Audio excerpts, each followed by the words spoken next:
Some of the earliest advertising, which included women, often avoided sexual innuendo.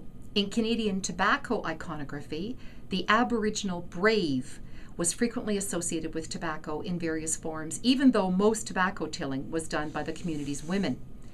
Emphasizing the masculinity associated with smoking, tobacco shops in the late 19th century often decorated their doorways with an image of an Aboriginal man in full headdress, holding tobacco products of some kind to welcome patrons to the shop.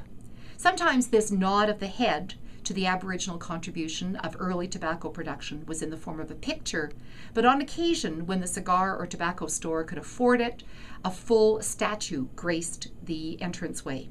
Here we have a rare example of an Indian maiden, or Pocahontas, figure dating from 1885. As an artifact of cigar store art, it is an exemplary, if unusual, depiction. The maiden is highly decorated, as was the custom with such figures. She has red, green, blue, yellow, brown, and black painted on her cast metal surface.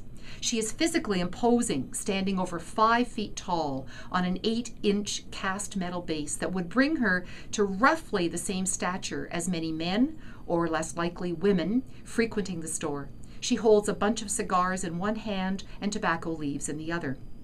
Given the many hyper-sexualized images of non-white racialized women associated in some way with tobacco in that same period, think, for example, of Carmen in the opera, it is striking that the maiden is asexual in her presentation. This might have been due to the respect with which merchants believed Aboriginal women were held in the general economic exchange of that era.